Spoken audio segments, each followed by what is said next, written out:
ሰላም ሰላም ናይ ዮሪና ቻናል ቤተሰብ ለማዓንቲ ድማ ናይ ሰንበት ውዕለ ሒዘልኩም መጽእ ዘለኹ እንትርእይዎ ኣለኹም ንጎተስኤ ናይ ጓሌ ጽፍርና አስተኻኸልኩ እየ ህምዝ ገይረ ቆሪጸ እንደገና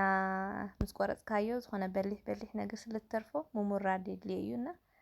ሞሪ ደላኒኹ ገጻ ገለ ስለንት እንትብል ካብኡ ናብ ሕምባሻ ምስንካት ኣተይ ለዊሰዮ ክለውሶ ከለኹ እንታይ ከም ተጠቀምኩ ኣይቀረጽኩን አጋጣሚ ጨው ምስ ነጭ አዝሙድ ተወቃጠ ጨው ሽኮር ንእሽተይ ዘይቲ እየ ገይረሉ ካብኡ ድማ ናይ ለሚን ዝቅረፍቱ ፋሕፊሕ ገይረሉ ኣለኹ ማለት እዩ ብጣዕሚ ጥዑም ዝገብሮ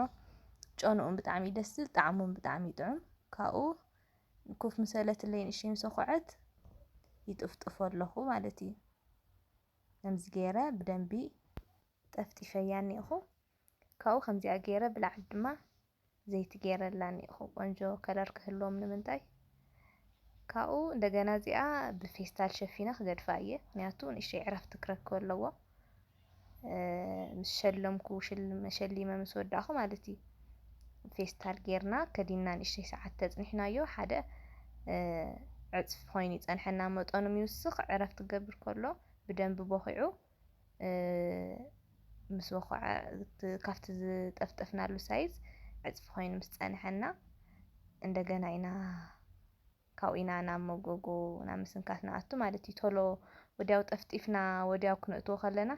ብዙሕ ጽቡቕ ኣይመጸልናን ንእሽተይ እንደገና ውዚ ክበኩዕ ኣለዎ እንደገና ንእሽተይ ክፎኩስ ኣለዎ ማለት እዩ እዚኣ ገይረ ሸሊመያ ወዲየ እኒአ ክረይዋ ካብ ፌስታል ክገብረላ እየ ክሽፍና እየ ሙቕ ክብል ንምንታይ እዚኣ ገይረ ሸፊነ ረእይዋ ዕጽፊ ኮይና እኒኣ ወሲኹ እኒአ ብደንቢ እንትን ኢሉ በኺዑ እኒአ ማለት እዩ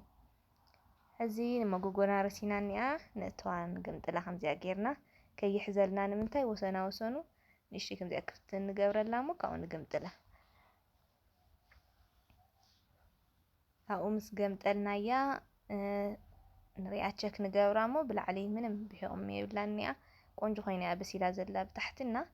ኢድና ከየቃጽለና ብጽሩይ መሽረፈት እንደገና ብላዕሊ መትሐዚ ዝኾነልና ንግምጥላ ማለት እዩ እዚኣ ገይረ ገምጢለያ እኒአኹ ካብኡ ንእሽተይ ደቂቓ እንደገና ክጽበያ እየ ክሳብ ትበስለለይ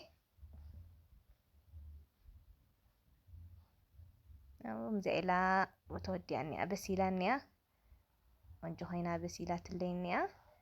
ካብኡ ብላዕሊ ንእሽተይ ዘይቲ ክገብረላ እየ ከለሩ ቆንጆ እዩ ዝኸውን ልስልስ ናይ ማል ባህሪ ኣለዎ ከለሩም ወርቃማ ቆንጆ ከለር እዩ ዝህልዎ ረእይዋ ተወዲኣ እኒኣ እዚኣ ጌርና ሞኪርና እኒአና ሕምባሻይ ከምዚኣ ገይረ ምስ ወዳእኹ ክርስትና ኣለና ዝተጸዋዕናዮና ናብ ምዝግጃው እየ ክኣቱ ሻወረይ ወሲደ ካብ ሻወር ምስ ወጻኹ ፀጉረይ እየ ዘስተኻኽል ዘለኹ ከም ፀጉረይ ትኳ ተዘይኮነ ሰኢደ ንእሽተይ ንኽእ ከብሎ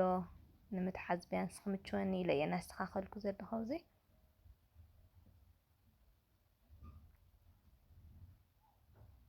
እና ፀጉረይ ከምዚ ገይረ ኣስተኻኺለ ክዳነይ ናብ ምቕያር እየ ኣትየ ከምዚ ኢለ ክዳነይ ተኸዲነ ዝገብሮም ጌጣጌጥ ንእስ ዝበለ ምንም ብዙሕ እንትን ኣይገበርኩን ምክንያቱ ቶሎ ቶሎ ኢኻ እንድዒ ተወሊድካ ከምቲ ናይ ቀደም ብጣዕሚ ንኽትዘጋጀው ግዜ እንትን ዝገብረካ ግዜ ብጣዕሚ እንወስዶ ነበርና ከምኡ ኣይኮነን ምስ ወለድኩ ብጣዕሚ ተቐይረ እየ ኩሉ ነገር ብፍጥነት እየ ዝገብር ዋላ ክትበልዕ እኳስ ቶሎ ቶሎ ኢኻ ትበልዕ ማለት እዩ እና ክትክደንን በቃ ቶሎ ቶሎ በቃ ዘለካ ግብርግር ኢኻ ተብል ብዙሕ ግዜ ሰይትወስደሉ ምክንያቱ ንዓዓ ንምዝግጃው ምትኣቱ ኣብ መንጎ ተወኺካ ከምኡታት ስለ ዘሎ ምንም ቅልል ቅልል ዝበሉ ነገራት እየ ገይረ እኒአኹ እና ከምዚ ኢለ ከንፈረይ ንእሽተይ ነገር ገይረ ካብ ሱቕ ምባል ንእሽተይ እስቲ ኢለ ወዳዲአ እኒአኹ ወዲኤ ዝግጅተይ ወዲኤ ሕዚ ናብ ዝተዓደምናዮ ክርስትና ኢና ንኸይድ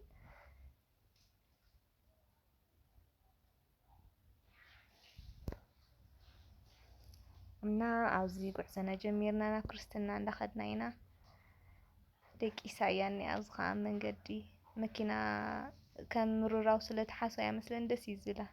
ትድቅስ ምንም ኣይትበክንም ኣብ መኪና ምንም ኣይትበክን